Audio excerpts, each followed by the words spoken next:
This is big, and the attention that was needed.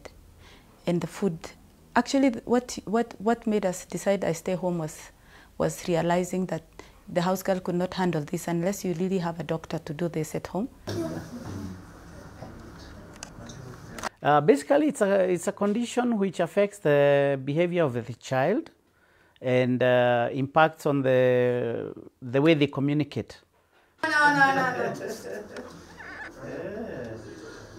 Hey, you just must which makes it very difficult for people who don't understand what is going on to get to them and for them to express them to other people.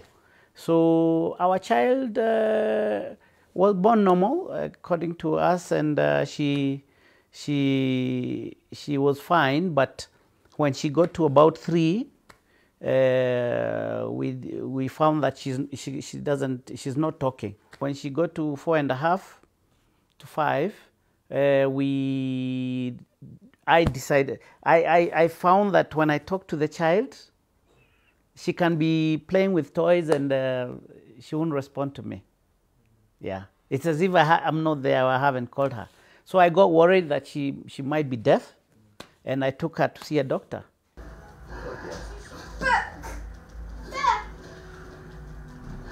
How are you good? So when she was tested, they found that there's nothing really wrong with her.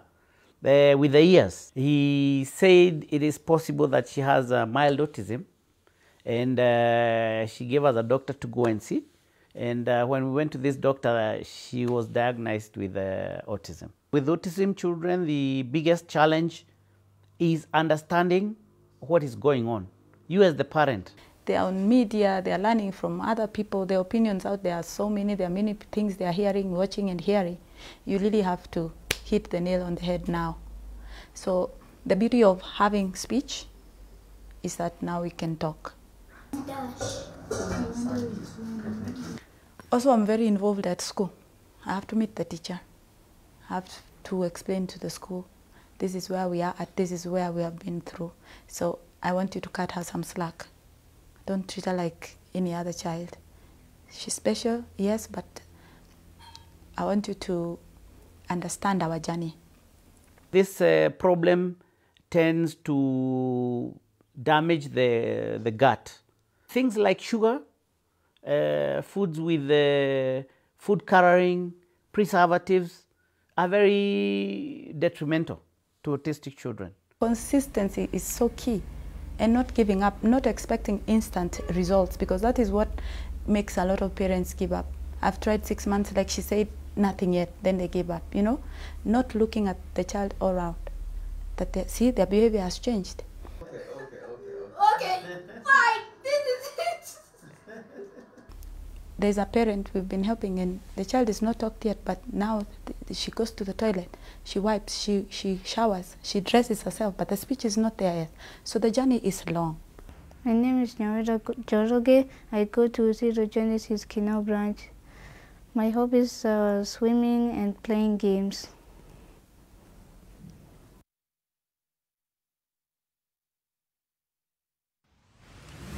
That is the reality that caregivers have to face on a daily, even as they care for the autistic children. And I can tell you there are many others out there that are living this reality. And that's why this morning we thought, let's pay special focus to the fathers that are on this journey. Of course, we know there's a bigger community out there, but today would like to pat on the back the fathers that are walking this journey and also hear from them what it is that they go through, even as they stand with these children. But also would like to understand the science behind autism, and that's why in studio we have Dr. Catherine Oyeke, who is a pediatric neurologist from the Aga Khan University Hospital, joined by the fathers that I speak of, Stephen Degwa, who is an autism caregiver, joining us in the other studio, Martin Kilavi, who is also an autism caregiver, and joining us from the comfort of his home, we have Godfrey Malika, who is an autism caregiver. Gentlemen, thank you all for joining us this morning. And even as we await Godfrey to get to join us physically, let's understand what exactly autism is. Dr. Yeke. Thank you, Gladys. That's a very important topic that we're addressing this morning. Now, autism is a neurodevelopmental disorder, and that means that it's a disorder that is often picked up in young children, that affects the developing brain and mind, and that manifests, or the main disorder that characterizes it is communication difficulties and difficulties with social interaction. Now, I say difficulties to mean deviations from what is considered neurotypical. And as the definition carries, is that it is a spectrum. It's a spectrum of disorders. So we moved away from the typical labels of autism and Asperger's and other conditions, and now we term them for inclusivity as a spectrum of disorders, and that takes into account the wide scope and the varying degrees of manifestation and different abilities and difficulties that different children may have. No one journey of autism spectrum disorders is similar to the next. Every child with these disorders is quite unique in their presentation, in their approach to the diagnosis, and so in its definition, it's important for us to understand that it is a spectrum, and that carries with it the fact that there is multiple avenues and routes for access, the involvement of several different teams, different experts and specialists in its management. And as outlined by the family that has just very eloquently described their requirements and their needs, is that it's quite resource intensive. The lady very eloquently defined her requirements to talk to the teachers, to deal with therapists. She had to give up her job, so there's a loss of income, and it's much more far-reaching than the typical understanding of what medical disorders can look like. So it goes beyond the doctor's room, becomes a wider system issue. It's a family issue. It's a societal issue. It's about the structures that exist, and it's largely misunderstood, and it is for this reason that I really appreciate the invite to discuss, or at least to just give an introduction about what we understand by autism spectrum disorders. Excellent. And I think on that we can actually be able to understand the stories of the fathers that are joining us this morning much better. And I'll start off with you, Stephen. When did you discover that your son was autistic?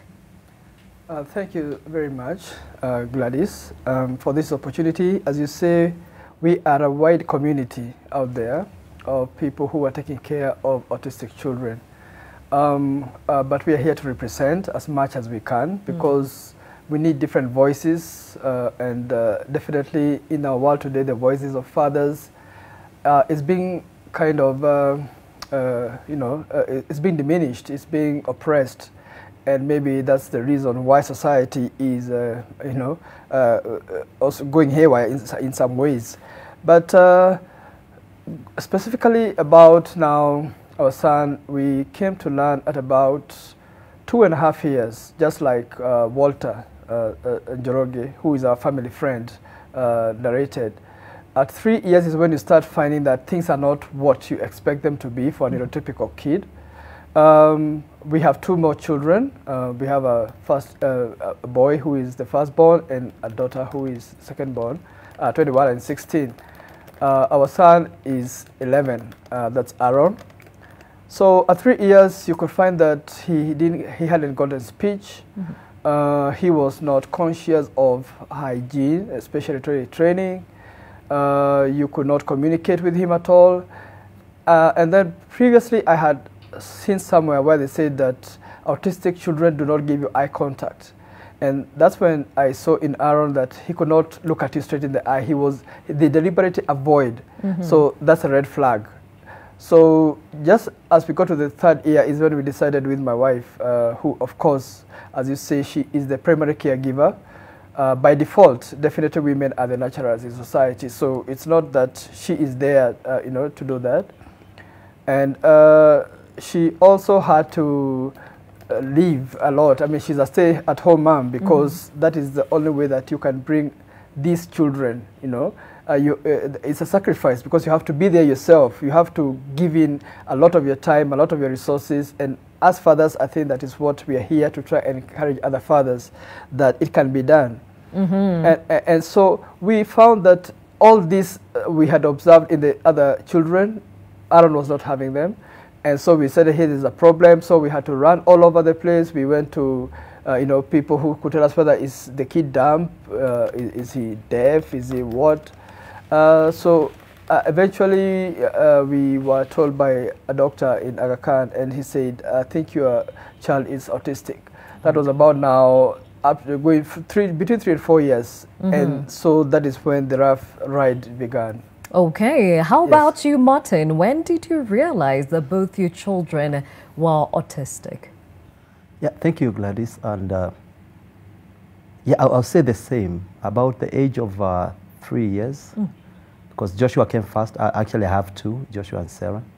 And I noticed with Joshua at around about 2-3 years when he started showing delayed milestones in terms of the average child, the time they need to crawl, he was delaying even in speech, in crawling, in standing up, and so on and so forth. So that's when I noticed there was something amiss. Though that time, being a first-time parent, I didn't really understand what it was. But again, it came with convulsions about Joshua. It came with convulsions, and we went to the hospital, and that's when it was diagnosed.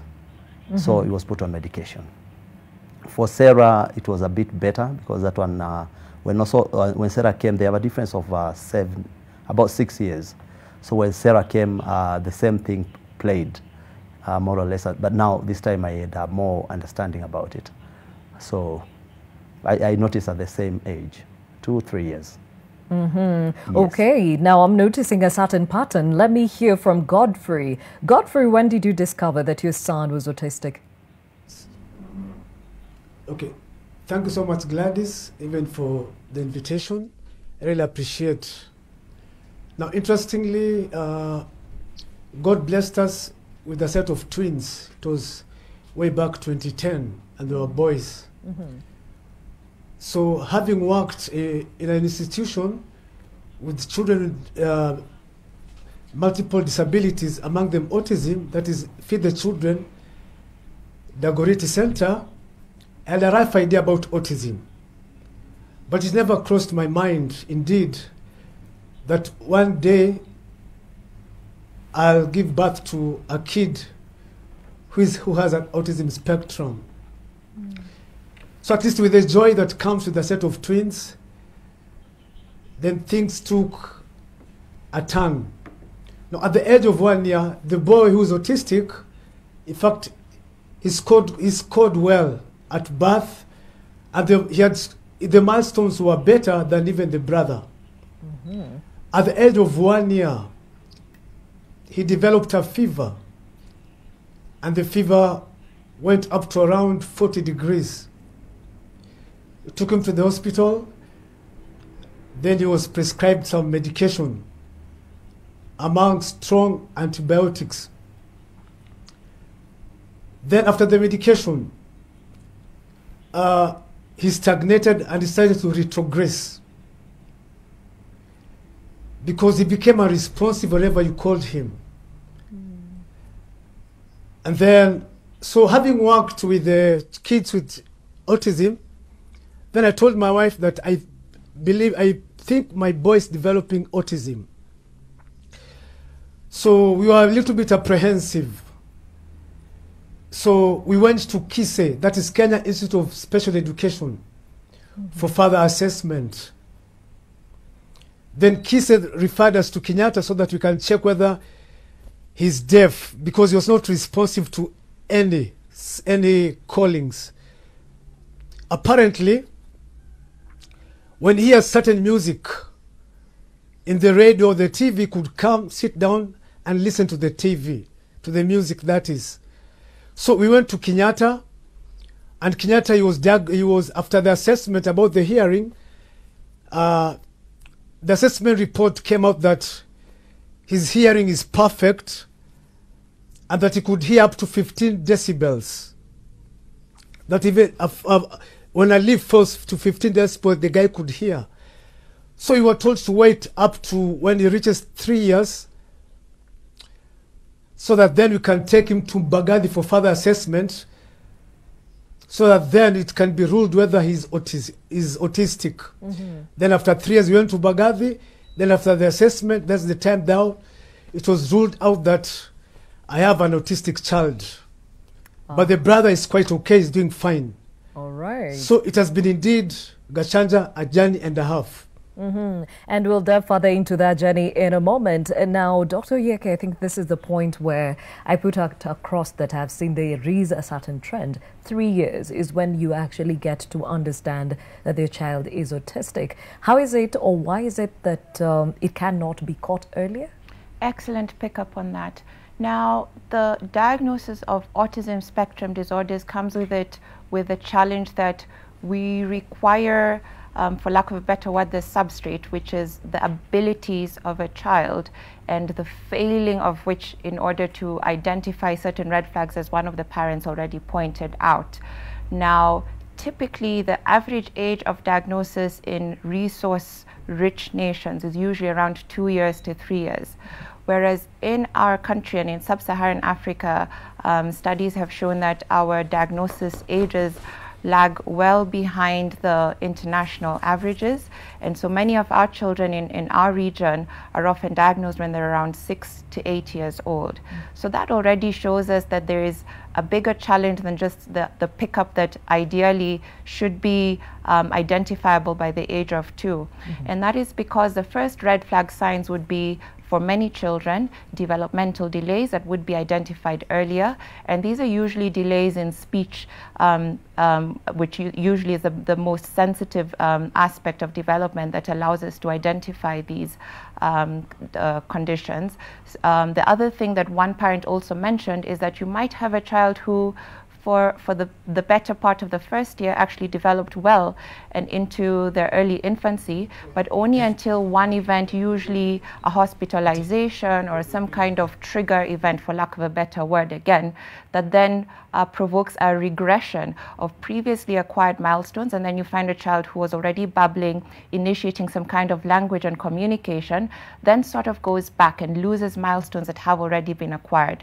The other social interaction red flags are usually aspects such as inadequate eye contact, but then again, that's something that young children don't necessarily do very well anyway. It's something you're going to pick up when you're giving them more demanding tasks, and that comes with age and maturity. And so that's why part and parcel of the diagnosis of autism is about picking up, watching and observing, and these are usually aspects that are picked up on by the families, not so much by the doctors. So the delivery of that story in the consultation room, you know, is fraught with challenges. So what one person might describe as "my child is not behaving right" might be misinterpreted by the clinician who's seeing the patient, and so that also has another layer. It's another nuanced aspect of it where you have to be literally looking for it and ask very targeted and specific questions to these families so that we don't miss out on fairly obvious red flag signs. Okay, and also something else I've noticed. For Stephen, he says the rest of the kids are fine, just one is autistic.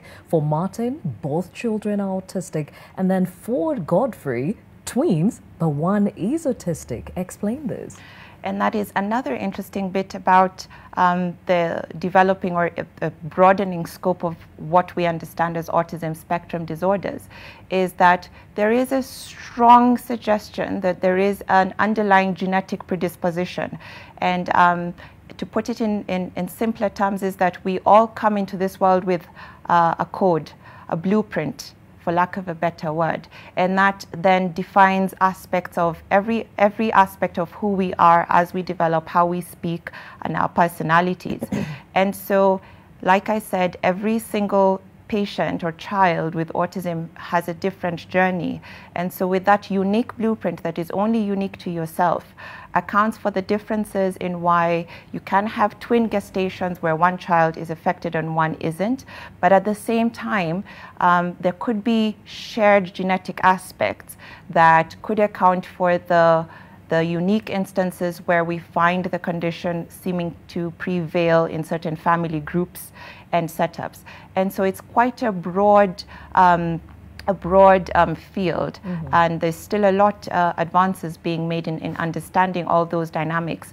And unfortunately for our part of the world, we don't have a genetic registry, which is some of the work that we need to happen.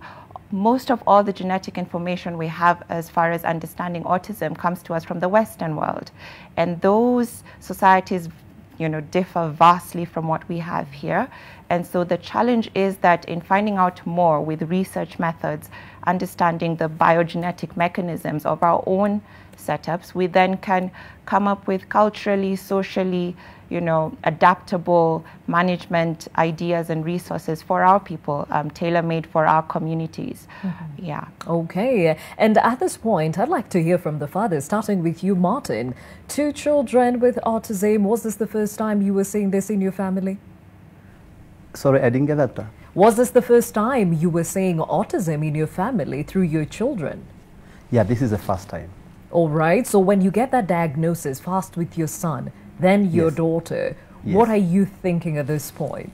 Oh, it's difficult. It's something that it's very difficult, especially for the first child, when the first child comes, because most of the time you're not in a position, you've never gone through this before, so it's the first time that is happening. For you to process that, it's not easy.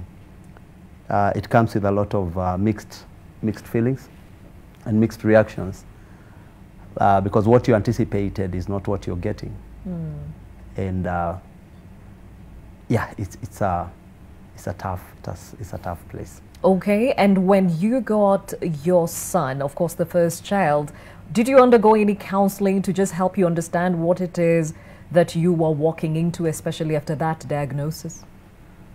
Interestingly, I didn't get any formal sort of counseling, but I want at this point to recognize something called a support system. Yes.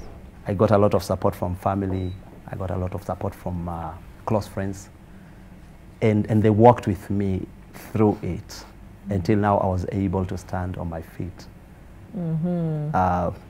At this point, I also want to say that, you know, Joshua has got 3. He's got autism and schizophrenia and dyslexia. Oh. So it's a myriad of conditions that I had to learn how to adapt and to relate to.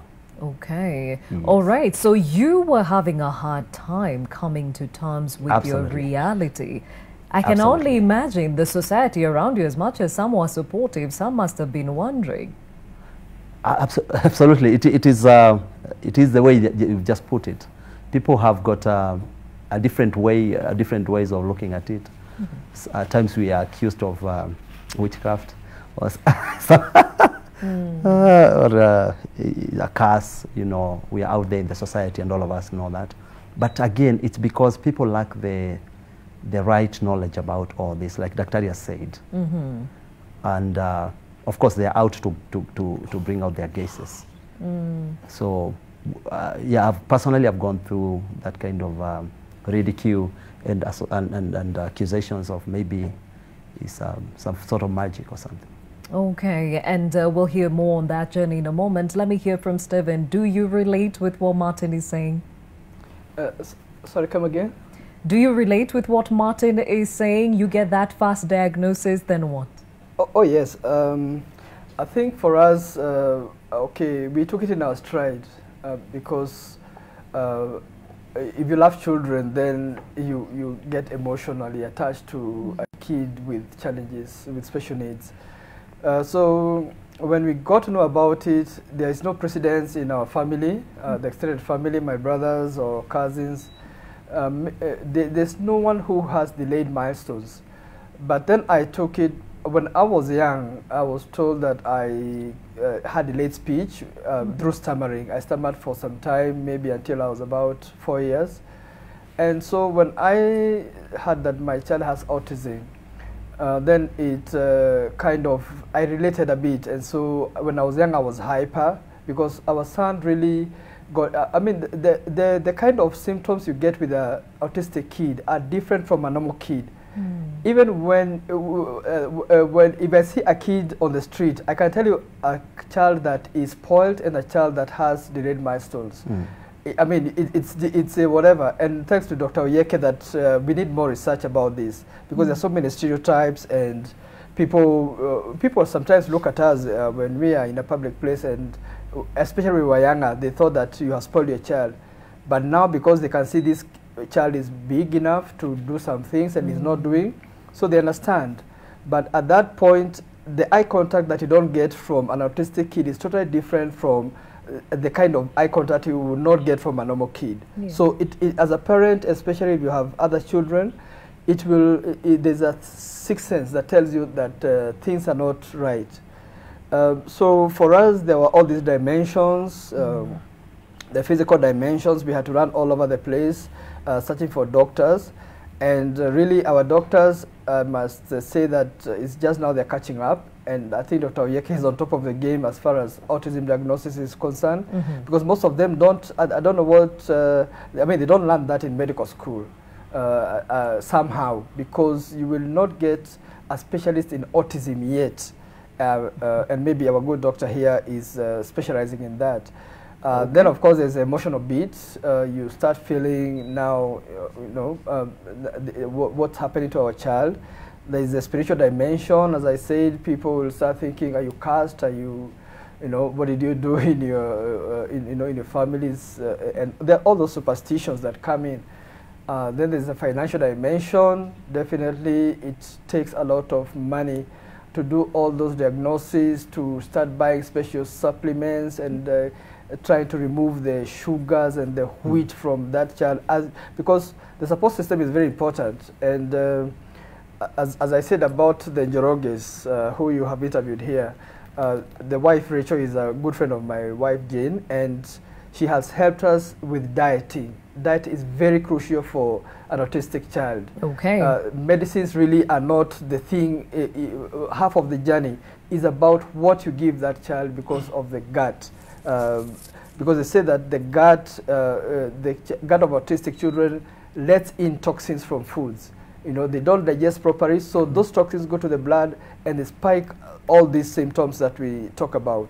All right, and we'll get into the treatment and management of this condition in a moment. Let me hear from Godfrey. When you got this diagnosis that one of your twins was autistic, how did you take it? Yeah, initially, it was a little bit difficult to accept, because having worked with kids with multiple disability, among them autism, I saw the journey that they went through. So it came to my mind that I'll also go through the same. So I was really prepared, though with a lot of apprehension. So I talked to my wife that now this is a journey that we need to go together, because it takes two to tango. Yeah. It takes two to produce a baby. So we had to join together, to tag along together. At least we understood what autism was, but our relatives, our parents, and the society at large, they really don't understand what is autism. It is a new phenomenon. It's a mystery to them. And sometimes, the way my colleagues have just said, when it comes to the spiritual dimension, remember there are some elders who came to our house sometimes, and when I explained to them about autism, they told me this is a demon. Yeah, and we need to cast it out. And they prayed to try to cast out the autistic demon. Apparently, things didn't work. So I think we need a lot of sensitization, even when it comes to spiritual dimension. And then it comes again to the family and the friends around. Just try to build support system. Majority say that maybe it's witchcraft. And also being myself, getting married to somebody from a different tribe. I say maybe that tribe, they are known from witchcraft and stuff like that. But having come from a Christian background, I stood with my wife and as a family, knowing that this is a condition, it's a new condition. Maybe it's something we have not experienced as a family. Even in their family, they have not experienced. So it's something that it's new, and then we need just to learn and to relearn. So at least it made me, it's like we are now in a school, doing a lot of research, trying to come up with interventions, and then trying also to sensitize the family and the society about autism. Okay. So it has been a little bit of a challenge.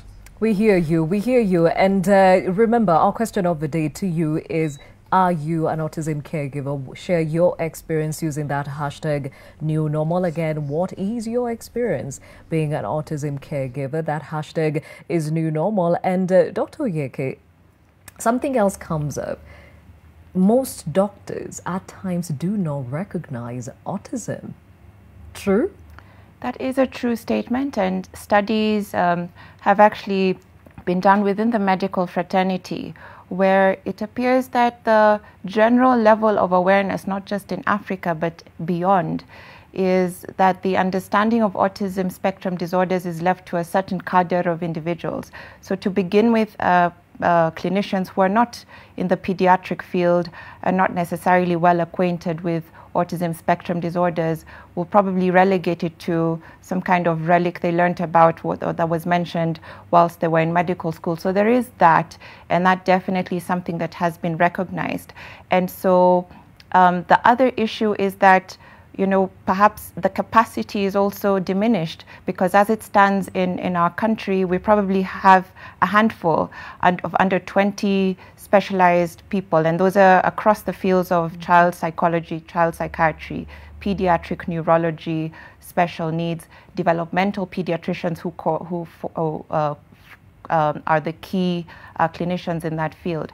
And so that alone in and of itself already tells you that the starting point for diagnosis, which is the specialists who would guide with the protocols being developed and the training for the wider community for consumption for everybody, is already at a disadvantage. So our numbers are not great as far as people who are trained specifically to care for children with special needs. But at the same time, the wider medical fraternity doesn't quite accord it the let's say the recognition that it deserves. The latest WHO statistics say that the worldwide prevalence of autism stands at around 1 in maybe 150 children. But that again carries for the developed countries and doesn't quite reflect what we have here. So there is a need for a needs assessment. We need to know what we have. What are our numbers? What are our shortages as far as clinicians, medics, the special services, the other therapists, the occupational therapists, the speech therapists, the educational psychologists?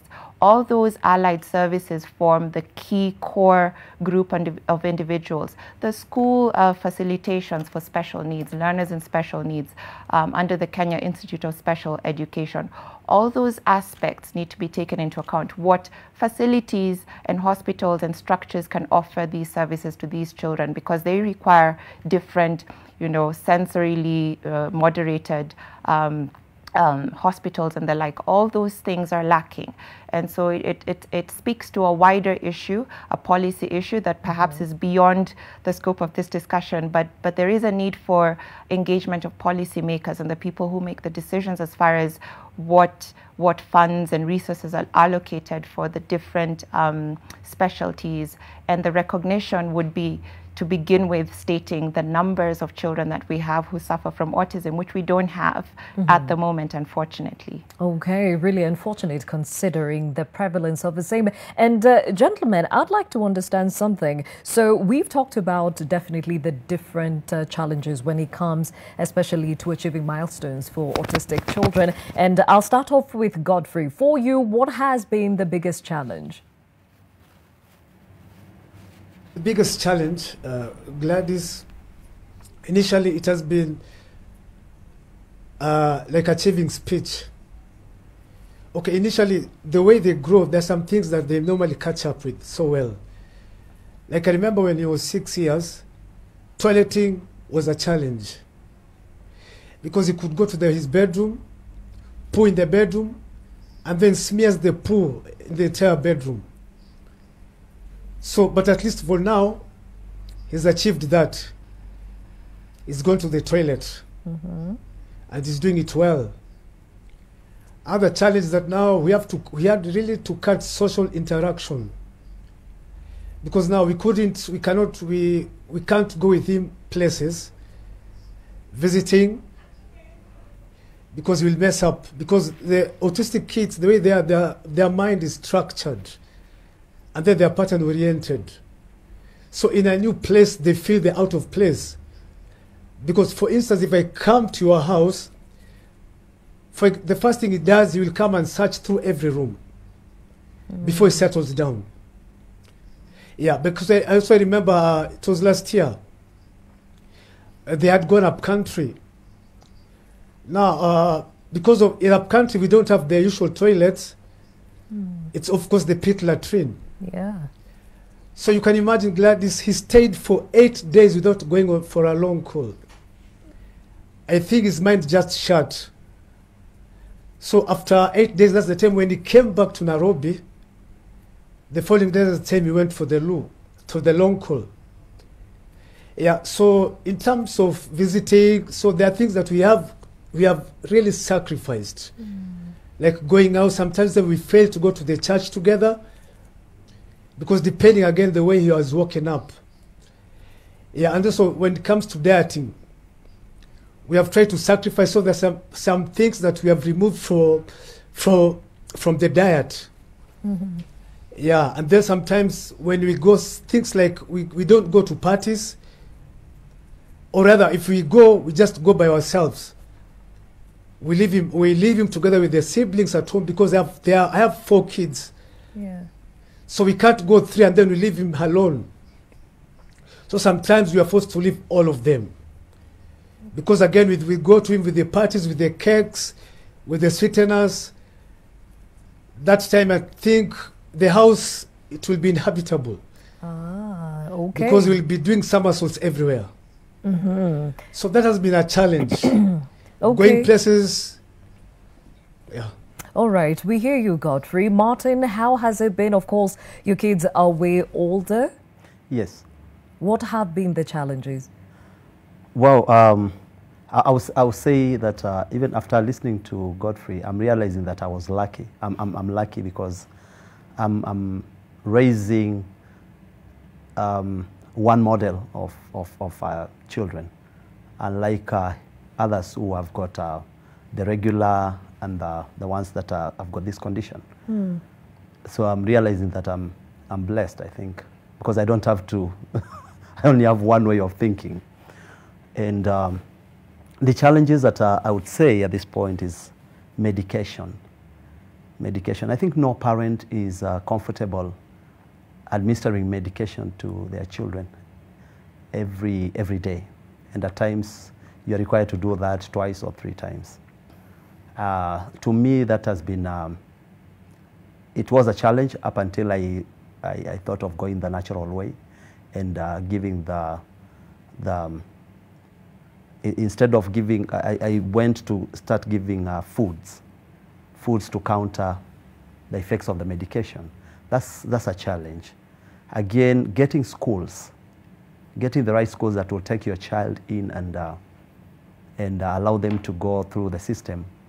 It's not easy. It's not easy, because many of the schools are looking at the performance, their mean grades and all that. So they shy away from admitting children with this kind of conditions. So that is something that I have gone through, and I've realized that there's need to have an integrated sort of system where our schools can take any child regardless of their conditions. Martin, have both your children been to school? Yes. My children have gone to school. They've been to school up to, Joshua has gone up to year 12 from Kitengela International. Is a nice school that takes this kind of children. Today, Sarah is in Cheshire, Limuru. And by the, if you allow me, I came with something. She made this thing just to encourage parents there that these children can do it. And I went to pick her and let me wear it for you, and then you see how beautiful it looks. Huh? That is so it's cool. Muffin. And she made this for me. She made this for me. I want to say that to all the parents out there, we need to believe in our children. It's not about the bookwork. They can get skills. They can get skills that can help them in future. This is something that Sarah made after getting trained for only 2 months. You can't believe that. So the challenges about registering these kids in schools, that one is an issue. And also getting the right knowledge about what my brothers have said about the nutrition, the proper diet, because I'm also realizing many are still giving their children sugary foods, wheat has got gluten, and so on and so forth. And it's because they don't know. They don't know the right things to do. Okay. So these are challenges that have come in, and I want to thank some organizations like one that I'm now working with called Autism Trust. We are going to the mashinani to meet that parent who does not have this information, and we are helping them with the right information. They give the right diet. There's also a need for them to go for assessment, to take their children for assessment, and also, which is very important, to accept the child the way they are. That one is key, because I have realized I've been here for 21 years with Joshua, and I've realized one thing, that as a parent, when you find yourself blessed with a child that has got this kind of conditions, to make it easy for both yourself and the child, accept it. Accept it. This is what it is, and I didn't do a mistake to be the one to do this. Actually, God has favored you. He's trusted you with such. So accept it. The flow will be very easy. Okay. Yes. We hear you. Now, before I take a short break, let's hear from Stephen. You had mentioned some of your challenges, especially when it comes to the monies that enables the treatment and management of this condition. What else do you deal with, especially when it comes to the milestones? How old is the boy now? Okay, the boy is 11 years. And I think we share the same kind of concerns like the previous speakers. Okay. But for us, what has worked a lot is acceptance. Once that child comes into your life and you realize this child is autistic, you don't run away from the challenge. Just like any other challenge in life, people will tell you there's a reason that that child has come into your life. Well, that is, it's easy to say that, but you wonder what is so special about you that God had to give you that. But if you take your personal circumstances, for us, it has helped us also to learn how to eat well. Maybe if you had asked God to give you a long life, then it's one thing that God will answer your prayers in a very, interesting ways, because we are forced to eat, to remove a lot of sugars from our diets. I didn't care much about what we ate at home. I mean, I could eat anything, but now the traditional foods, especially the vegetables, green vegetables, the tereres, the ndumas, the githeri, those are delicacies in my house. Well, pizzas will come and chips and everything, but we appreciate all these foods because we see them working for our boy. Schooling is also a big problem. We took him to, when he was normal, I mean, when he was about 4 years, we took him to a nursery school just near home, but we found that the kindergarten, we don't want to take him to a special school, that's for sure. We want him to be, to learn to live like any other person as much as we can. But we saw that now as he grew, then he was becoming isolated because the other, as we say, neurotypical kids were, didn't need as much attention as he. And we went to the school and saw that they were neglecting him. So we took him back home, and now we have special teachers who come home in the morning. He wakes up, whatever time he'll wake up, we'll give him juices to cleanse his system. Then he'll have breakfast, then the teacher will take him and try to, take him through the day, different activities. That's their specialty. So we don't try to force things. And I think you have gathered also that it's a spectrum. There's the mild, there's the moderate, and there's the high functioning autism. I think for my brother here, his children are high functioning. But for mine, I would say it's moderate, because you can see at 11 years he still doesn't have speech. And people will tell you, take him to a speech therapist. But some of these things you cannot medicate. If you don't have speech, really, it will not come out no matter what kind of medicine you give. It is just going to maybe even worsen the problem. So you can only do like our special teachers do at home. They try to give him activities, try to tell him to repeat things, just like you teach a small kid how to react to the environment. Okay. Yeah. So basically, I think for us now we have accepted, and we just tell God, okay, we'll try our best, but you will do the rest for us. All right, we hear you and we really celebrate you even as you journey with your children. Now, we take a short break here on Your World. When we return, we'll answer some of the questions that I've also seen on the social media handles in as far as autism is concerned, and also hear from Daktari about some of the things that have been raised here when it comes to the diet, when it comes to exposure, how much is good, how much is not. But before I take the break, I hear you are speaking to us. Remember, the question of the day is to actually just share your experience as an autistic caregiver. Now, we have a couple of those.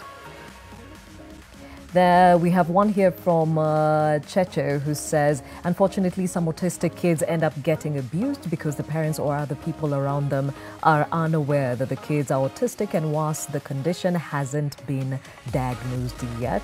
True, very true. Thank you for sharing. Kande says, my cousin is autistic and it is not easy. Schools that help with such kids are either too expensive or too limited in terms of resources. Another reality here, and I think Martin has also touched on the same, where Remo says, what's normal allowed speech delay and speech delay from being on the spectrum? Daktari will come back to answer that question. Remo, thank you.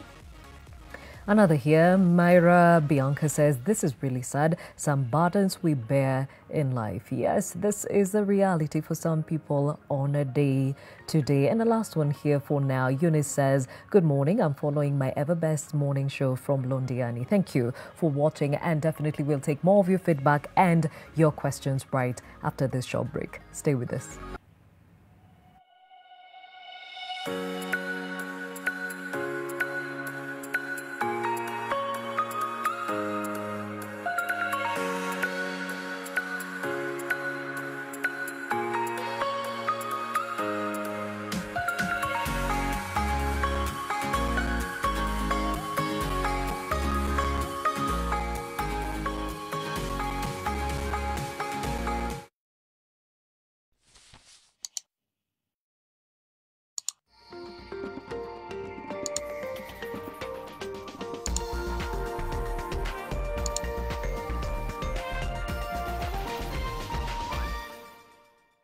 For an exclusive fragrance experience, try Nivea Men Deep Impact Body Lotion with a long-lasting woody fragrance, deep moisture, and a fresh skin feel. Make an impact with Nivea Men Deep Impact. Nivea Men, it starts with you.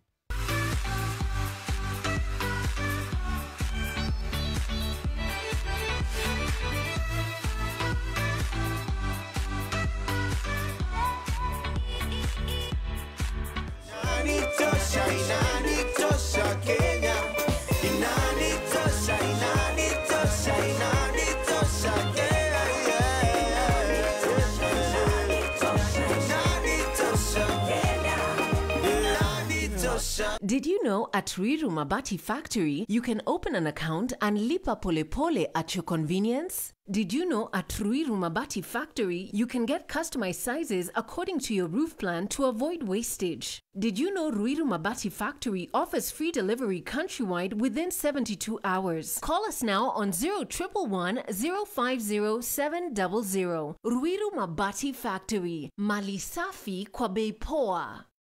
All the days and the nights, reading for them and to them. You don't stop, and neither do we. Help build a strong foundation for your growing child with Nestle Nunkid. Nestle Nunkid 4. Our best for you.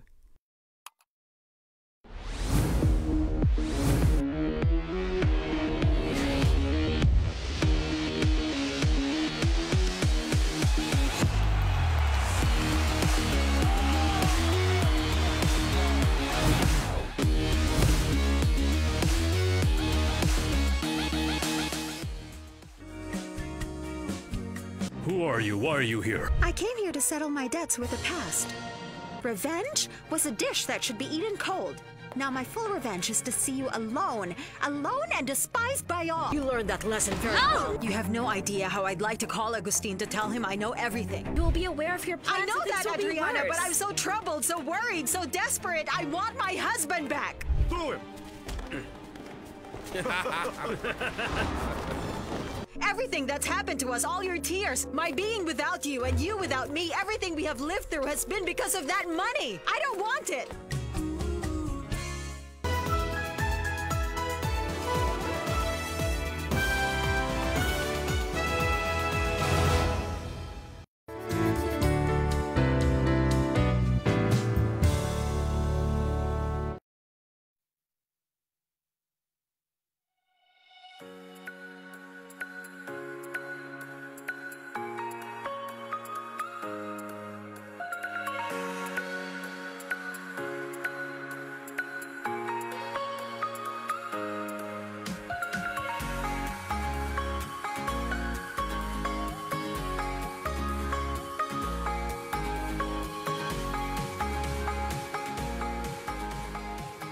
Now, during the World Autism Day this year, normally marked on the 2nd of April, NTV came across a group of mothers in Kisii County who have defied the stigma associated with autism and are now showing the way in caring for children born with this condition. They have established a safe and supportive haven, and Rose Wangwe reports how the Dazzling Autism Center is lighting up the lives of those affected. Dazzling Autism Center has turned out to be a haven of hope for parents with autistic children. The center in Kisii County is rehabilitating children with autism, a neurological developmental disorder characterized by impaired social interaction and restricted and repetitive behavior. The unit's journey of inception is rigged with the wonder of a mysterious condition and family stories of struggle. 35-year-old Theophilus Onyego has an 8-year-old autistic daughter. Like many parents in similar circumstances, Onyego did not know much about the condition. Mtoto anazaliwa normal, lakini baada ya mwaka moja ama mbili tukagundua kwamba mtoto hawezi kutembea. Ndipo tukaamua tuchukue hatua ya kumpeleka hospitali. Hapo ndipo tulipoambiwa kwamba mtoto ako na autism, wakamweka physiotherapy, ndio mtoto akaanza kusaidiwa aweze kutembea. Ruth Kwamboka has an 8-year-old autistic son. 2.5 years. He had delayed, I thought it's delayed speech. He was a loner. He didn't like playing with other kids. And then he could like things done in a certain way, routine. And then by 3 years, it still didn't have speech. He couldn't say any word. So that's when I started the journey of going to hospital. So that's when they ruled out and said that he has autism. Without access to educational facilities suitable for children with autism, parents faced several challenges. Kama wangu, shule zenye nilimpeleka kama ya kwanza alikuwa anapewanga Piriton ndiye alale, sababu anasumbua. Ya pili wakamkataa, so ikabidi wazazi tukakuja pamoja tukafungua ili tusaidia watoto. The shared experience inspired parents to set up a facility to cater for the needs of autistic children, the Dazzling Center for Autism. 7 pupils currently benefit from the center. Children at the center receive an individualized education plan, occupational therapy, speech and language therapy, as well as nutritional advice. Kama mtoto wangu ako karibu kuingia normal school sababu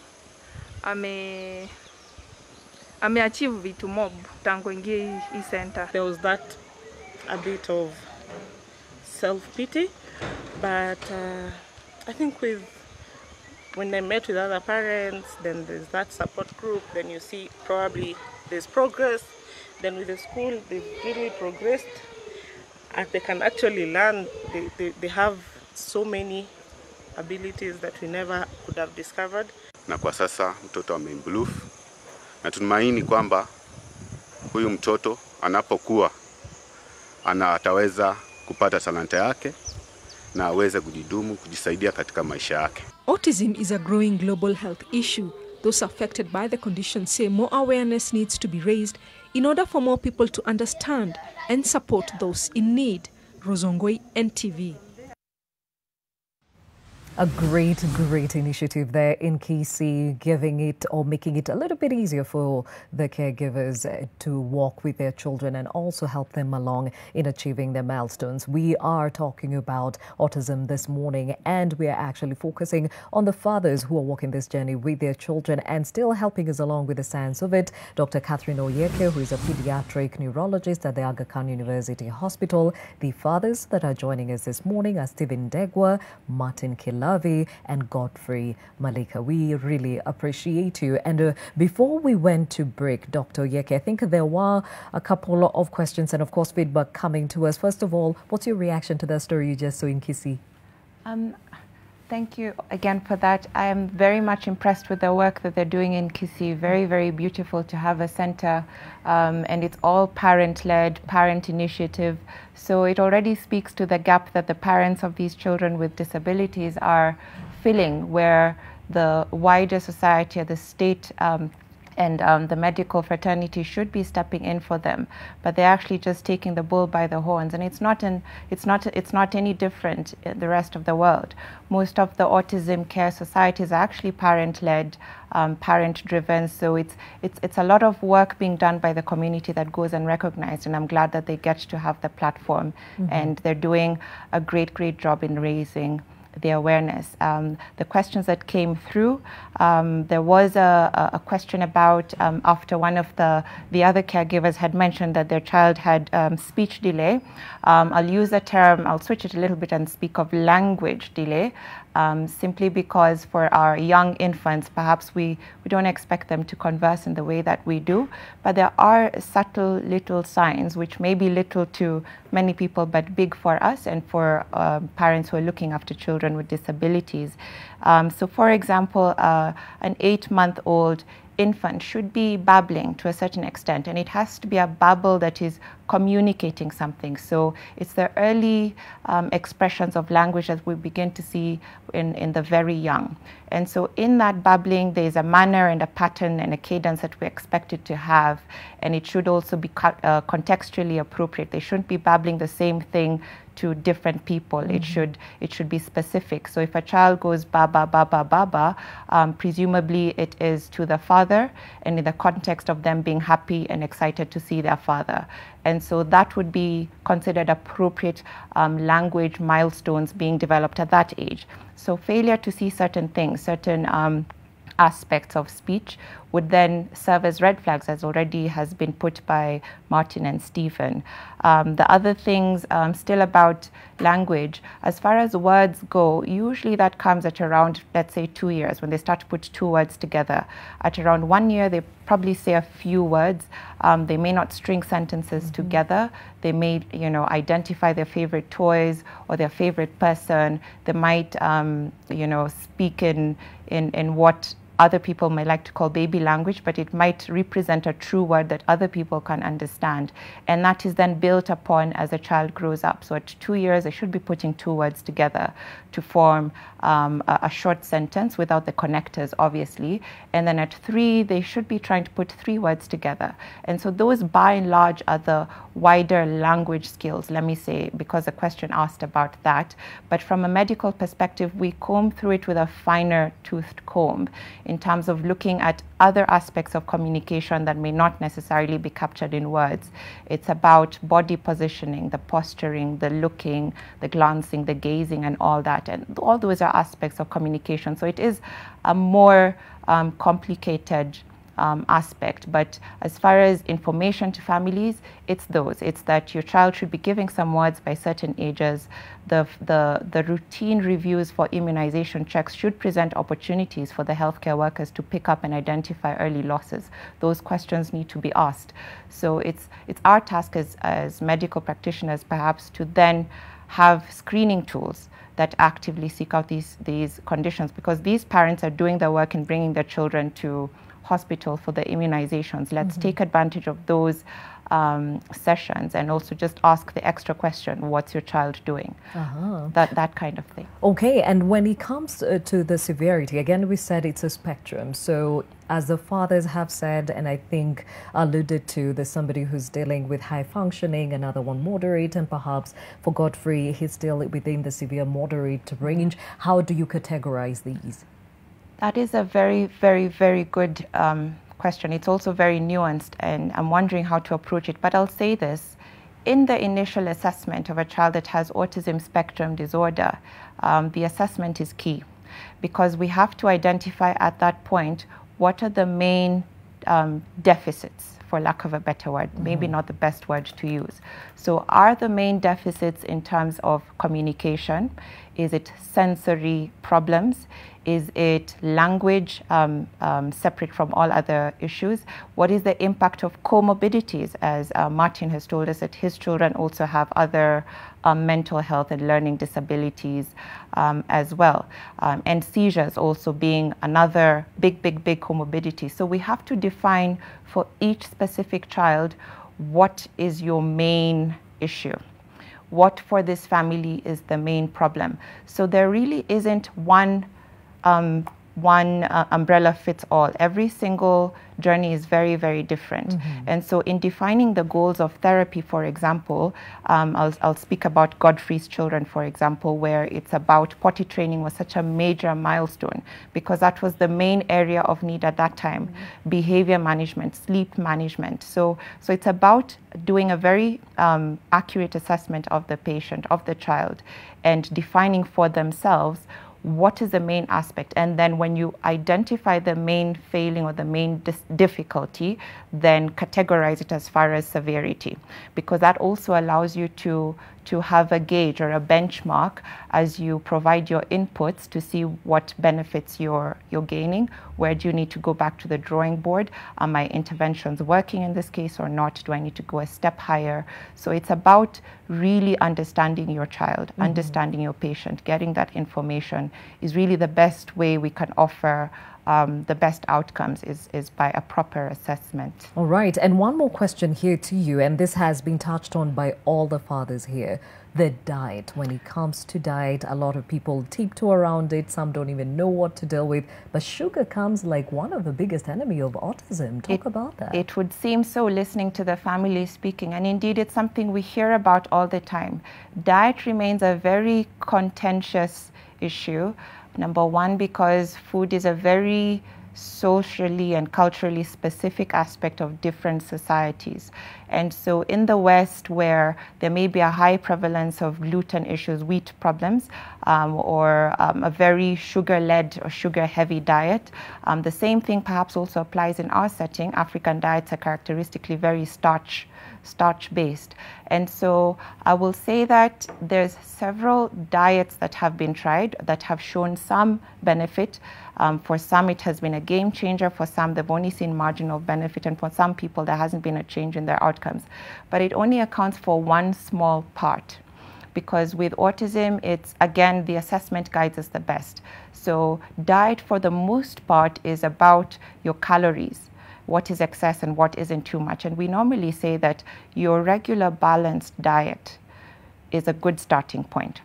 And for many people, just shifting to a healthier mode, as Stephen has said, is usually one of the many interventions that makes some difference for some people in terms of keeping you calm, making sure that your sleep-wake rhythm is not so terribly disordered that you're up and playing in the middle of the night. It might have to do with the fact that you're probably giving your child sugary drinks late into the evening, and perhaps that needs to stop. So it's about healthy choices overall. But then as far as specific diets go, like elimination diets, that has to be tailor-made for your child. And usually that requires a finer assessment with an allergy specialist, a gastrointestinal specialist, to be certain that this is accounting significantly for your symptoms. And that may not be the case for all the children with autism spectrum disorders. But by and large, we do say that a diet that leans heavily to sugar and carbohydrates overall, not just for autism spectrum disorders, is usually not the best for children with neurological impairments across the board. So that is a good thing to start pushing forth and advocating for, but it's not the only thing, and it doesn't work the same for everybody. Those are great pointers. Okay, gentlemen, let me get back to you now. And just listening to your stories, listening to Daktari, there are a lot of intricacies that come with giving care to these autistic children. Now, you as a father, how do you cope with it all? I'll start off with Martin. Acceptance. I'll start by saying acceptance, so that we have a flow. Appreciate your daughter, appreciate your son, the way he came, and the rest will be easy. As a parent, you need to believe. You know your child is looking up to you, so you need to believe in that child. It's very key for you to believe in that child and walk with them. Be patient with them. Understand, get yourself involved in their world, in their way of reasoning. Try to go down to their level so that you will be able to understand where they're coming from, how their configuration is, and be patient with them, believe in them, walk with them. Now, that one has kept me. It has kept me going, and I've seen a lot. I've achieved a lot of milestones, and it's a successful story. Okay, it's a successful story. Now, you are very, of course, optimistic about this journey, and your children are 21 and 17 respectively, and well done to you. But along the way, you have lost some things, especially, let's pinpoint your marriage. Talk about that. I even lost my job. I even lost my job. Yeah, these are dynamics that come with this. People get something called burnout. It's not easy. I started by saying that. In 21 years doing this, it's not easy. It's not an easy thing. So there is losing, but there is also gaining. There is also gaining. So it depends from how you decide to look at it. Okay, and who stands with you? You talked about the support system being very vital. So who walks with you? My parents, my family. My family has worked with me. They're close friends who have worked with me this journey, and they have believed. First, I want to take us back to the society level of thinking. People do not have the right information, like Daktari put it, and we are accused of many things. And from that point, from the society part, if you don't find people there who can believe that it's not magic, it's not witchcraft, it's not things like that, this is a neurological disorder, that's very key. If you have a friend or two who believe that and look at it medically. So my parents have been there. I have close friends who have always been there with me, and my church, it has always been there. I've always been there with me, and this is very instrumental. It's extremely instrumental. And I want to tell parents out there who find themselves in this kind of a thing, please look for a support system. Look for a support system. People who are genuinely there for you, and they work with you. I will talk about schools. I'm not against special schools. It's good to take your child to special school. But again, the integrated school, for me, it has worked. Because I always ask myself, after the special school, okay, do you have a special world for this child that you take them? They'll still remain with the society. It is better that we change the mindset of the society, okay? So that we, as a society, learn how to live with these children. We integrate from the church level, from the home level, from our estates, from ask your children out there to play with a child with autism, and let's start from a family level. Let's start from that family level, and we integrate with these children everywhere. Let's try to understand them. It is us to understand them, not them to understand us. At least God has given us that part, that we can understand them. Okay. Let's get ourselves in their lives. That's what I've done for my children, and that's why I'm standing here proud of this. Serious. Yes. Serious. Because I believe in Sarah. Yeah. I believe in Sarah, and she gives me this. Okay, we really hear you and appreciate you coming forth to actually even show us what it is that she can do at 17 years of age. Now, we take another short break here on Your World. When we come back, I'd like to hear from both Stephen and Godfrey in as far as who stands with them and how they cope, because at the end of the day, it takes a lot to go through this journey, and especially for a man in an African society, it's even harder. We'll be right back.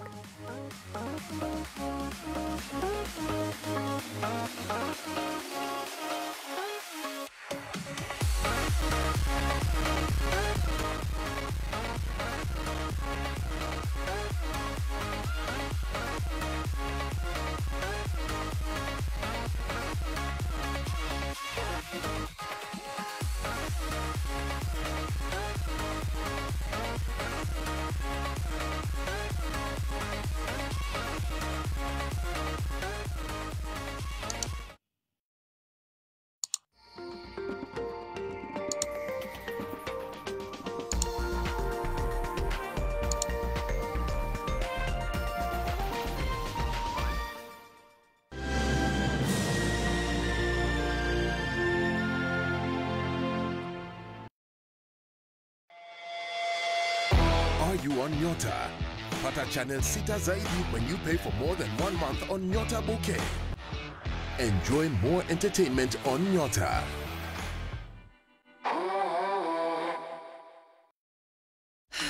Why do we do it? Hide, cover up, tone down. Choose boldness. Celebrate the skin you're in and dress with confidence with Nivea Nourishing Cocoa Body Lotion. The triple layered care of deep moisture serum, precious cocoa butter and vitamin E enriches your skin for 48 hours. It's time to show off your best skin. Wear your skin with pride every time with Nivea Nourishing Cocoa Body Lotion.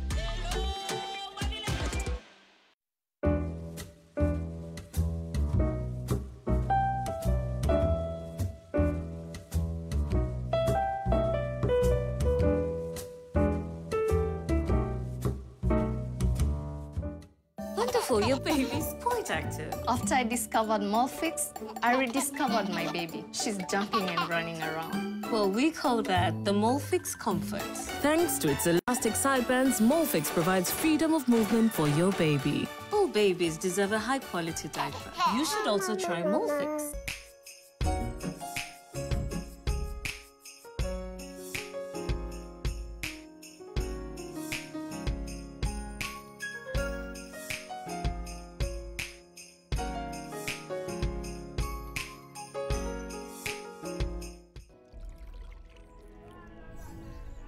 Just one capful of Dettol is enough to disinfect surfaces and protect your family and your home. Dettol, tested effective against COVID-19. Athletics is at the heart of Kenyan life and culture, and we're extremely excited to celebrate the World Athletics Under-20 Championships in Nairobi this August. Many of Kenya's most celebrated athletic stars, including David Rudisha and Faith Kipyegon, have emerged from the premier age group competition in the world. The support of Kenyan media for athletics has been phenomenal over the years, and no one has been more supportive than the Nation Media Group. I'm therefore delighted that the Nation, through NTV, have secured the free-to-air broadcast rights for the World Athletics Under-20 Championships. This will ensure that millions of Kenyan athletics fans follow the competition live from the Kasarani on NTV and free of charge. Asante sana, and see you all in Nairobi.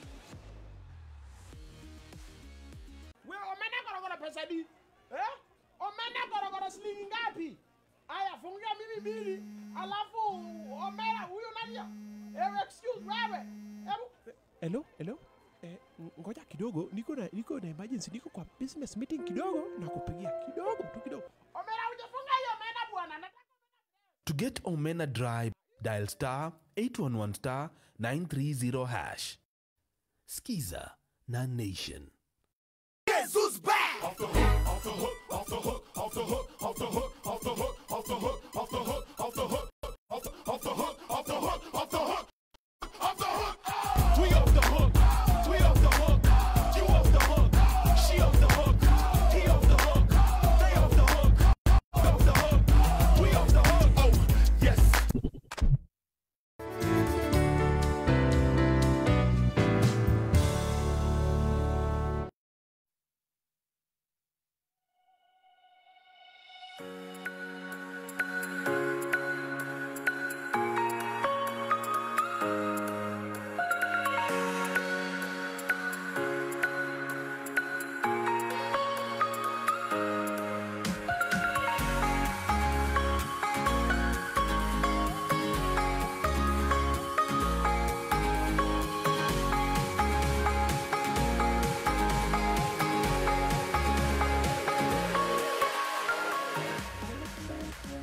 Thank you for staying with Your World. Today, Autism Speaks, and this is the Father's Edition. Still with Stephen, Martin, and Godfrey, who are giving us a glimpse at the journey they have been taking with their children. And of course, Dr. Catherine Oyeke, who's giving us this sense of it, as she is a pediatric neurologist. Now, before we went to break, Martin was giving us his own challenges and how he's been coping and who it is that walks with him in this journey. Let me hear from Stephen. Who is your pillar on this journey?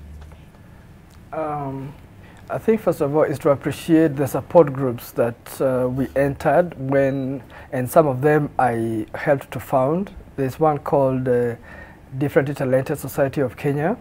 The chair lady is Alice Mondia, and she's very passionate. She has an autistic child, and she has brought many parents together, and that's how we came to learn a lot about things like diet. You know, when you say diet, it's just about offending foods. It's not to say that you don't want to give your child this or that kind of food. It's to know that there's gluten in wheat, there's casein in milk, some meats also have certain chemicals. So it's the chemicals in these foods that are offending and they trigger these things. So if you get someone to take you through the dieting, of an autistic child, it makes a lot of difference.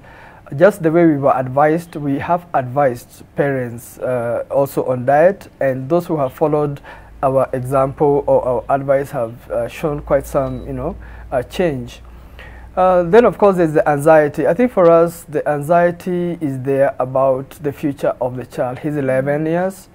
And so we ask ourselves, or as a father, I'm like, if I go, before my wife, then you will say, okay, I know that women live longer, so she will take care of the boy until because he may never come out of it in the sense that he can be fully functional. As I said, there's that spectrum in terms of the severity of the situation. But we hope, of course, we try our best that he can become independent. But there's a case that you have seen even 40-year-olds who are not yet independent. They have to have a kind of someone to take care of them in day to daily. So, but we hope for the best. But that is a big one. Someone talked about abuse. That is also very critical. So we try to keep it in the family. My other children, the big son and his sister, they have matured before their time, because then they have to take care of this. It's like taking care of their own child, because when we go away for functions or for work and we are not both of us at home, then you find that they will have to, they know if it's a weekend, they know that we are gone in the morning, so they'll wake up, they give him the juices to cleanse his system, they know what to cook for him at this time, they know when to give him the DHA, those, what do you call them, DHA, the fish oils. There's some fish oils that help to stabilize the brain and to make the receptors more aware of the environment. They know when to give him inulin. Inulin, again, is something that protects the gut from corrosion which, as I said, lets in food, certain foods that are not properly digested, which act as toxins. So it's really a journey, but definitely our families have been there. They may not be there physically, but their understanding is critical. But we also have not been having a social life for many years, because we go somewhere and then the boy will just, they don't like drastic changes. So you take him to a new environment, and then he will become hyperactive, and people may not understand that. They find him a bother. So we said, okay, we just, when we could not leave him with the siblings, then we used to stay at home. Things like outings out of the question, because in public, then he will also act up. But nowadays, we find that with the interventions that we have done over the years, he's more, even people who see him now, they appreciate the fact that we have done work on him. And he's now calm. He can maybe even come in the studio here and sit down and be patient for some time, before he feels impatient. So, yeah, I think we have had basically people who understand, but there's a lot of education we have done. Personally, I have a Facebook, let me just say a social media page. It's not a registered organization, called Special Needs Dad. And I just put things there to reach out. It's not something that, I aggressively promote, but I just put it on Facebook for some years now. And I just post things about special needs. But for men, definitely is a bigger picture. That it's not just autism, but don't run away from, unfortunate circumstances, because we are the major culprits.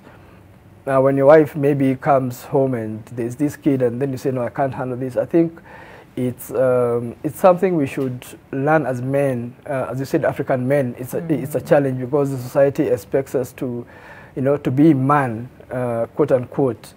But I think the new thinking of a man now is someone who will take on the challenge and, turn it around, no matter how bad it is. But you're man enough to just face it on and, hold the bull by the horns and, fight until something happens. Yeah. We hear you. And Godfrey, what has been your journey? As you said, this was not the first time you were coming across an autistic child, so you somehow were prepared for it. But how is it for you on a day-to-day? How do you cope? Okay, thanks so much, Gladys. The journey has not been easy. Like the way they've said, sometimes you go to hell and back. However, the first thing is just to accept the reality of the matter, that indeed you have an autistic child. Then have a positive attitude towards that child. And then develop also a resilience. Because without resilience, you can easily give up. It requires a lot of patience, perseverance, and endurance. Yeah, I remember there's a time he picked up the TV set. Around 6 years ago, he hit the TV on the ground. And the TV was in pieces. I felt like taking a rungu and hit him on his head. But at least I controlled my emotions.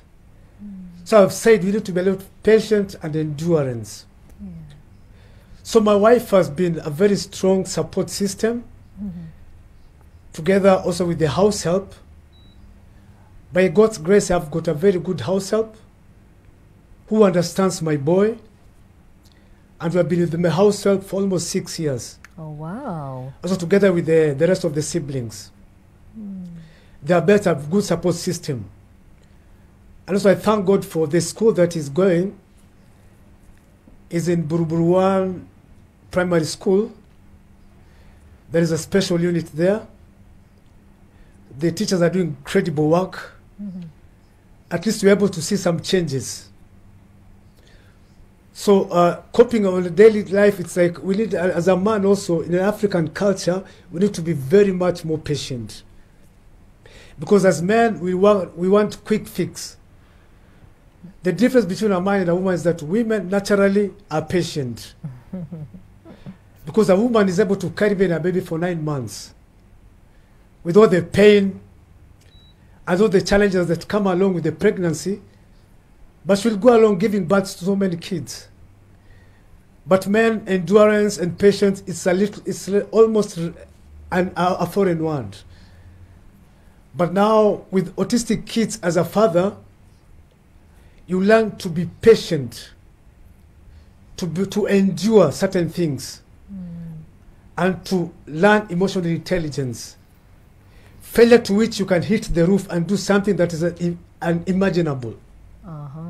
So the journey has not been easy, but thank God because of the support system. Also my parents of both sides, at least now they understand what is autism. The only thing is sometimes they try to come up with so many medications, so many ideas. Some friends come with, try this Morubaini, it will cure your kid. There's a certain prophet somewhere praying for people are getting healed. Run to that prophet. So sometimes also you need to evaluate where you're taking your kid, because there are some things that are not even good even for the baby. Yeah, because sometimes when you take that route again, it compounds the severity of the situation. So again, as I've said earlier, this is a school. Yeah, and it takes a lot of research, and also with Dr. Catherine, around people like Dr. Catherine, at least they can be able to assist. Because again, a lot of research needs to be done as to what is the cause of autism, because there are so many dissenting opinions about the cause of autism. Yeah. Some say it's vaccination, some say it's witchcraft, so on and so forth. So, however, we thank God. Because God never makes a mistake. He gave us a special son because we are special parents.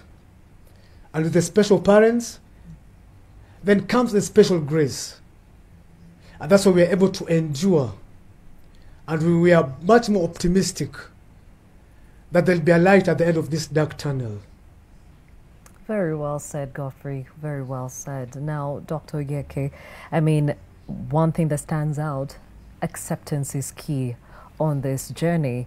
But even as they are accepting and want their children to have the best in life, there are some circumstances that are beyond them, especially when it comes to schooling. They wish for an integrated system, but at times are forced to go to special needs schools. Talk about the importance of each of these and what would be ideal. Thank you. And it's just so interesting to see that every single caregiver puts acceptance as the first step in getting forward. And it's sad that for them they will accept and they have accepted. It's just that the wider community is sort of lagging behind in that wisdom to catch on. And so obviously, as in our setups, in African setups, we're very collective in the way that we do our things. And we're probably learning a bit of individualism, but then parents are now forced to sort of branch out on their own, not by their own choosing, but because society wants to silence or separate or silo certain conditions, or maybe not from a point of malice, but then for lack of understanding. And so as all the caregivers have highlighted, there is a need for information to be disseminated. The amplification is done by the pillars in society, so those need to be sending the right messages, which is why the support groups for information distribution are quite important. Now, as far as schooling goes, that touches on several issues from the healthcare policy level down to what we have on the ground. And so instead of trying to reinvent the wheel or trying to make up a scenario that doesn't necessarily exist in the country, we have to accept the structures as they are, but then try and see how to work within the existing structures to make educational accessibility as well, available to our children with autism spectrum disorders. Now, what may work for one child may not work for another. Integrated learning is important.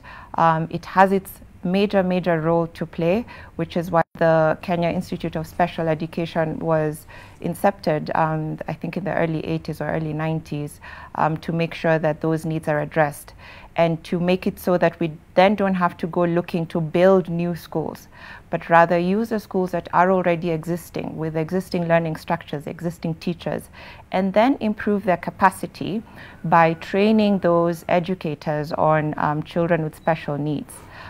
To the extent that you're able to handle a child in a classroom, because sometimes that's an impossibility and it's something we have to accept. Even if there is a role for other treatments that may be psychological or psychiatric in their nature, such children may not necessarily be a workable solution to integrate all. So again, it's not about having a one-fit-all. Not every child with autism spectrum disorder walks the same journey. There's different levels. It's nuanced in terms of the breadth of expression of manifestations or symptoms, to the extent of involvement and the severity. So because every child is unique, the assessment, again, and I keep going back to that, because at that point the developmental pediatrician or the neurologist or the child psychologist who's seeing that child can adequately assess what needs require meeting and in what way. So we're able to tell you if your child is someone who would be fit to be in a certain classroom with certain numbers, with this kind of teaching or with these kinds of timings, as opposed to home-based learning. And it also has to take into account what the parents are willing and able to offer, and what's feasible, what's culturally acceptable, what's affordable. So it's a wider discussion about us making the right decisions, us doing the correct assessments, and then collaborating with the families, because they're the pillars, they're the core group that are bearing most of the brunt or doing most of the work.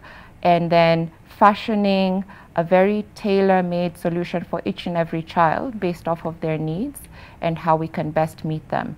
So the integrated learning is excellent, and it works for the children for whom appropriate selection is done, but then it may not necessarily fit all. So for example, as a requirement for many schools in Kenya is that to enter grade 1, for example, that you must be potty trained. Now, it's beyond a family. They might want for that child to join a school, but if they're told your child cannot enter, not because they may not have the intellectual capacity, and the only failing might be that they can't use the bathroom in the way that we expect them to do, that already locks them out. So we really can't, fail to observe or understand that the structures are the way they are. Over and above changing them, beyond doing that, we really just have to make what we have work. And so the homegrown solutions, the people who've looked into private teachers coming into their homes, or who formed groups and employed a teacher to look after children on separate terms and looking into curricula that works or what doesn't work, is all about finding tailor-made solutions for the specific needs of the child in question.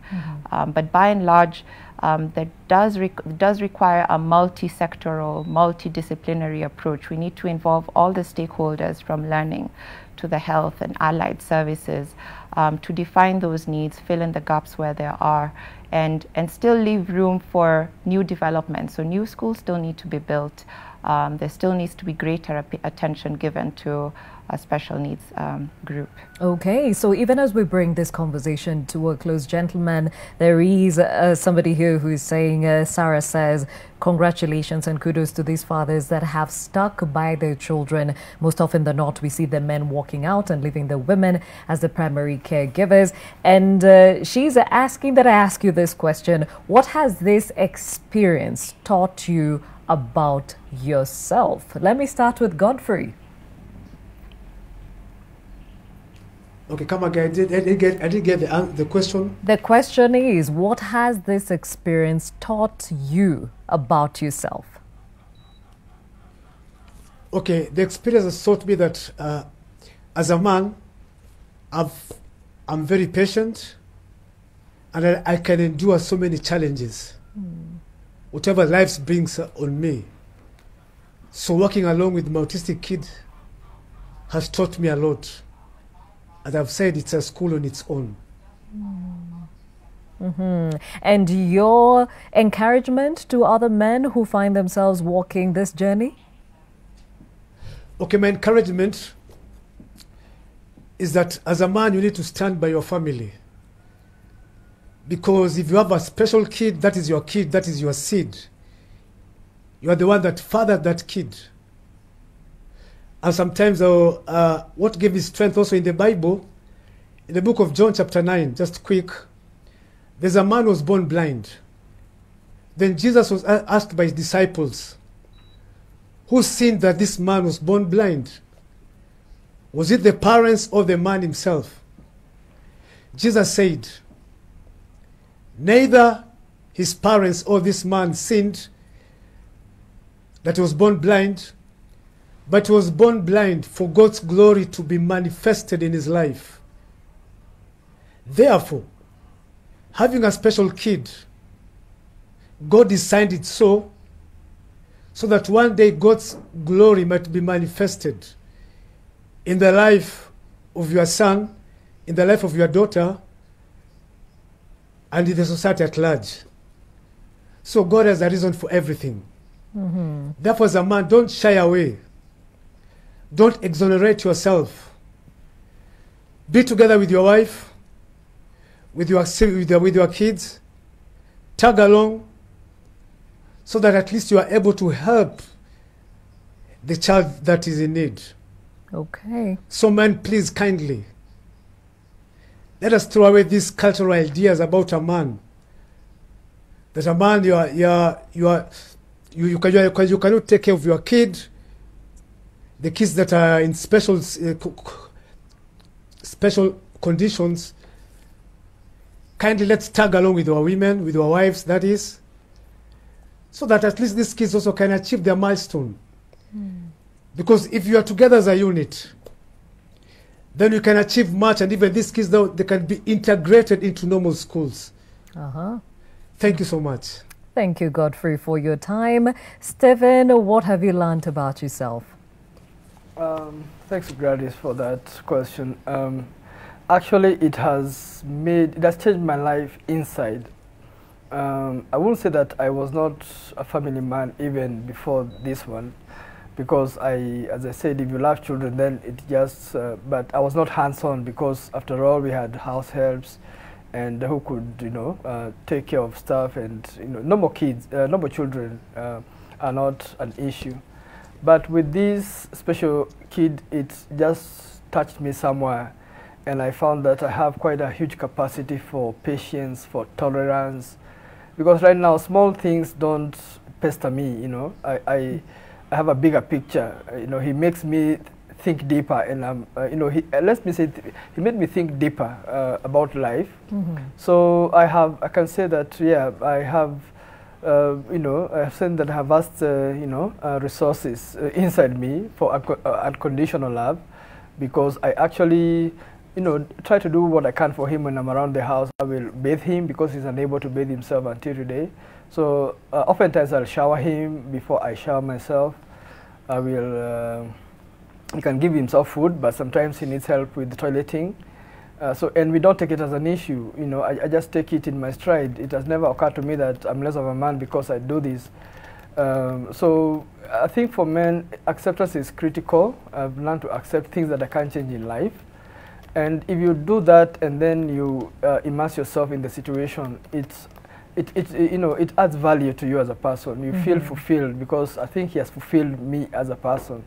And so, I can say it has changed me. It has been a transformation to a different kind of person. But Gladys, if you'd like me to, because I know time is running out, just to say one or two things about what the other fathers, when I ask a group of fathers, what can I say? But they say that we can ask the government to policy change. I think Dr. Tari talked about policy change is very critical, that we need a policy that targets, a health policy actually that targets autistic children. This incidence is increasing. We are getting to levels where the West are at now. I don't know, as we say, we don't know whether it's vaccination. There are different things. There's no one size fits all, even in diagnosis. Maybe some children, I think vaccination, some vaccinations can cause autism. It's a debate that is out there. I think there's a lot of literature of the research that has been done about the causes. But then we need to make sure that these children do not suffer out of, it's not their problem that they were born autistic. So we should support the caregivers. There is cash transfers from the government, for example. If your child is diagnosed, and hopefully that this will not be abused, like other things are abused. We have a health policy that makes sure if the child is really diagnosed that he's helpless, then there is a cash transfer program that can come to that child. In terms of bursaries, I see people talking about bursaries of 7,000 shillings a year. That does not even start to cater for the supplements that you need to buy for that child to stabilize, his mental and his physiological, life. So we need a serious policy, and we need to invest money because autistic kids, by the way, I think if you Google, you'll see that some of the, greatest artists, for example, scientists, some of them have been autistic. So you never know where the next, a big thing will come from. It may come from these children with autism, especially the high-functioning ones who are able to think through a lot of things that we can see nuances that we cannot see. Thank you, Stephen. Thank you very much. Thank you, Stephen. And finally, Marvin, or rather Martin, as we get to the end of this conversation, what have you learned about yourself and your encouragement to other fathers who walk this journey? One, I've learned that I can do all things through Christ. And I've learned that every man, every dad, every father can do anything. There are no set roles for specific for mothers. Because today, as I sit here, Gladys, I want to tell you that I have learned a lot of things. I don't know whether to say this in this platform, but I've learned a lot of things because of my daughter.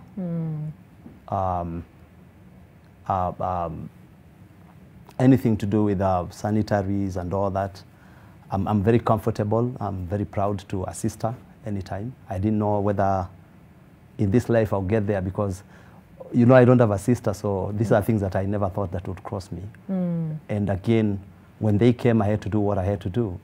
And I realized that I have a lot of potential that lies within me.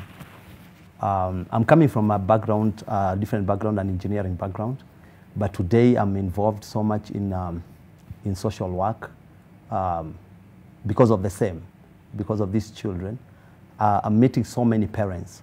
I'm giving hope. I'm doing sensitization. I'm assisting for placement. I'm advising parents, wale wa mashinani, those ones who are in the villages. Yes. I'm traveling there. And I'm meeting so many, and I'm sharing my experience with them. I'm encouraging somebody. And I'm seeing God using me to change lives and to bring hope to families, And I didn't know that I had that potential in this life that I would ever do. Now, having said that, I also wish to, if you allow me, to ask anybody, any parent who is our caregiver that is watching me, and especially the fathers, because I want to be talking to the fathers and reaching out to you. This is doable. This is very doable. We can do this. This is something that as fathers we can do. I'm ready to come to wherever you are. We can organize workshops. We do those kind of visits. We can loop in experts. They can talk to us, like Dr. Catherine and so on, who are very helpful in this. I've also stretched my patience. I've grown in my patience, tolerance, endurance. My mind has opened up. I can accommodate a lot. I have a different view of looking at people and listening to people, because I've come to realize we don't reason the same way. Yet most of the time we are just talking about the same thing, So most of the time we are talking about the same thing, but we don't see things from the same direction. So I've grown in that one, and I've realized that I have a lot to give to the world. Okay. I have a lot. All right, and we before celebrate you. Yeah, before I go, I want to encourage that parent. Please, please, please, I beg of you, your daughter, your son can live a full life. They will live a full life if only you believe in them. Walk with them, have patience, believe in them, take them to schools, expose them to the society, but be on the lookout because they are easily abused. They can be easily abused. Yeah. Don't leave your child unattended, but believe in them. I just want people to believe in them. I want these children to live a full life. I want them to go to school. I want them to play with other children the way mine are doing. And I want them to get their degrees or their credentials, and I want them to live a normal life. I want them to get married. I want them to live a full life. Very soon I'll call you for some of those celebrations, because I still believe that these guys can run families. They can have their own families. It is doable. Thank you, Martin, for being Yes. so candid, and all the gentlemen for joining us on this conversation and giving us a sneak peek of your journey with the autistic children. And of course, Dr. Oyeke, even as we close briefly, what would you encourage them? Just as the parents have said, that our view of what is neurotypical needs to change. The understanding that autism puts you at a risk of enjoying your life really doesn't have to hold. So what we define as what is typical, what is ability, what is disability, needs to be looked at under the microscope so that we can still offer these children the best and start to see things from their point of view. So there is a need for us to stretch out our arms, not to look at people as burdensome, to be lifted and gifted by their presence in our lives. And I'm impressed that all the fathers, all they have to speak about is hope and joy. And so that in and of itself should be the message that we're sending out there, that this is just a different way. You're just wired differently. And so what we label as neurotypical really ought to be challenged. And that again is also a challenge to the people in the sciences and myself. Okay. That perhaps there needs to be a broadening of the definition of what is normal and a breaking down of what is acceptable. Who defines those rules? What's that about? So it's about the silos coming down, the collaborations, the public sector, the policy, the people on the ground, and us coming into the community, offering that service for information. It's amplifying the right voices, it's quoting the right pieces of literature, it's offering the right guidance and steering people in the right direction when they're a bit misled. And that oversight role, I think, is a challenge to the healthcare fraternity to take it upon themselves and accord autism spectrum disorders the importance that it requires. Very well said. Dr. Catherine Oyeke, pediatric neurologist from the Aga Khan University Hospital, and our fathers, Stephen Degwa, Martin Kilavi, and Godfrey Malika, who are all autism caregivers. We celebrate you on this journey, and I'm so glad you were part of this conversation to encourage other men on the same journey. Now, tomorrow, we focus on the art of public speaking. Is public speaking such a daunting task that when you have to think about it, you literally give up on certain opportunities just to avoid embarrassment?